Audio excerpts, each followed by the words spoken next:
डोडा police लगातार चालान पे चालान कर रही है और कल का आंकड़ा मैं आपके सामने रख दूं, ये 199 चालान जो है कल के दिन में डोडा पुलिस ने किए हैं। और ये जो है प्रेस रिलीज यहाँ के एसएसपी डोडा ने कल ही जारी की थी, यानी जिसमें जो है 199 चालान यानी डबल सेंचुरी से एक चूक।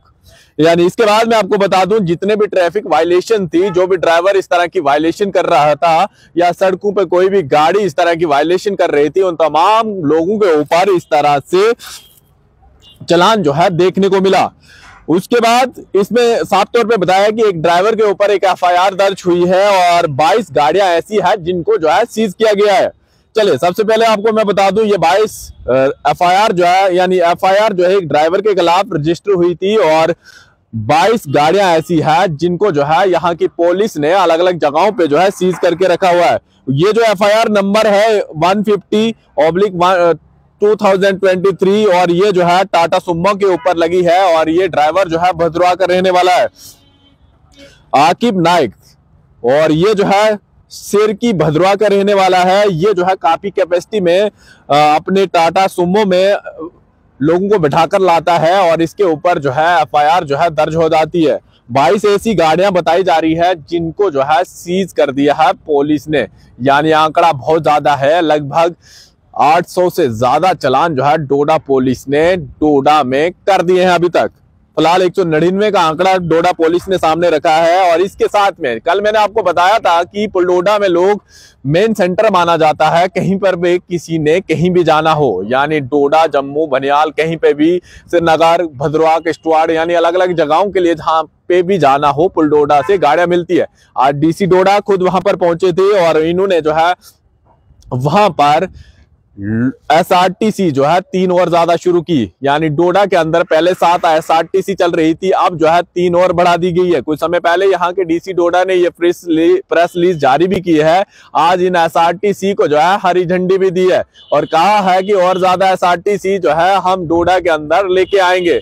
लेकिन डोडा जो है काफी फैला हुआ शहर है और यहाँ जो है अलग अलग रूटों पे गाड़ियां चलती हैं और एसआरटीसी से काम चलने वाला नहीं है। लेकिन फिलहाल जो लोगों को दिक्कत आ रही थी कि डोडा से नाचरी बटोत तक जाने के लिए गाड़ी वाले जो है उनसे डबल किराया ले रहे थे, फिलहाल कहीं ना कहीं उन चीजों में रोकथाम हो जाएगी। और एक साथ में खुशखबरी है उन तमाम लोगों के पास, बहुत सारे लोगों के पास गाड़ियां हैं लेकिन वो लोग जो है परमिट नहीं बना पा रहे थे। डीसी डोडा ने स्पेशल उन लोगों को कहा है कि आप जो है अपनी गाड़ी हमारे पास लाइए, एप्लीकेशन दीजिए और हम जो है लीगली तौर पर जो भी हमारे पास सोल्यूशन होगा आपको जो है परमिट दिला देंगे।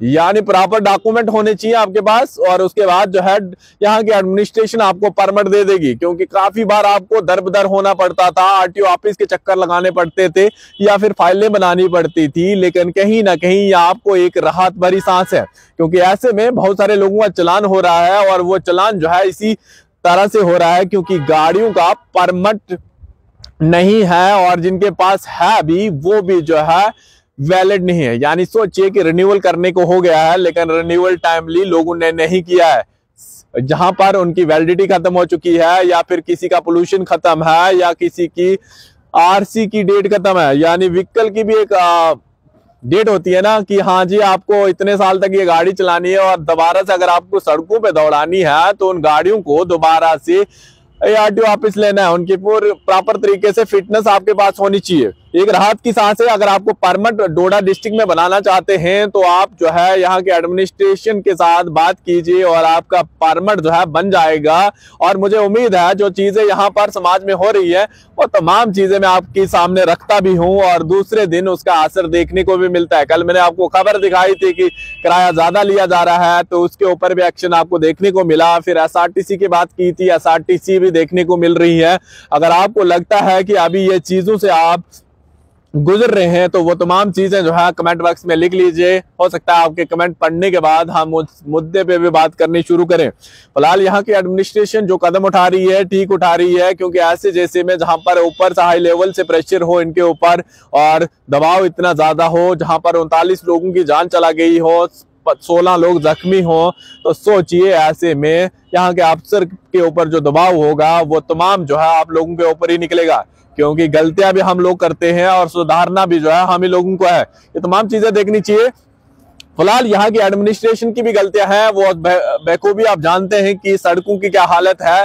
जगह जगह पे अगर कहीं पर खड्डे बने हैं तो इन्हीं के लोगों ने उस सड़क को पास भी किया है, इन्हीं लोगों ने उस सड़क का टेंडर पास किया है और इन्होंने बिल्कुल मेंटेनेंस जो है वहां पर चेक की है। तमाम चीजें इनके ऊपर भी थोपी जाती है, क्योंकि वो लोग जो है ऐसे जैसे बिल पास करने में देरी नहीं करते हैं और सड़कें जो है भेजाती हैं।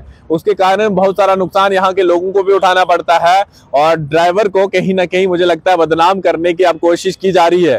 ड्राइवर भी अपने एक इज्जत है उनकी भी, और बहुत सारे लोग ऐसे भी हैं कि जो लोग जो है पालन भी करते हैं, और इन पालन करते हुए लोगों के सामने लोग ऐसी जैसी गलतियां जब हो जाती हैं तो फिर बदनामी जो है सब लोगों की हो जाती है। इसलिए समाज में जब आप सब लोग रहते हैं तो सही तरीके से रहिए, और इसी के कारण मुझे लगता है बहुत सारे निर्दोष लोग भी जो है इसमें फंस रहे हैं। और ये गलतियां यहाँ की एडमिनिस्ट्रेशन की मैं इसलिए कह रहा हूँ कि जो डॉक्यूमेंट आपको पहले से चेक करने चाहिए, जगह जगह नाकों पे ये तमाम चीजें पहले से ही देखनी चाहिए। आप बड़ा हादसे का इंतजार कर रहे थे, वो बड़ा हादसा आपने देखा, उसके बाद जो है आपने अब लोगों के ऊपर वो गुस्सा निकालना शुरू कर दिया है। फिलहाल उन लोगों की भी गलतियां हैं जिनके बाद कागज पूरे नहीं है, चालान तो होगा, सीज तो होंगी, तमाम चीजें तो होंगी। फिलहाल 40 लोगों की जान की भरपाई ये लोग नहीं कर सकते, लेकिन कम से कम ये चीजें आप दोबारा देखने को शायद ना हो।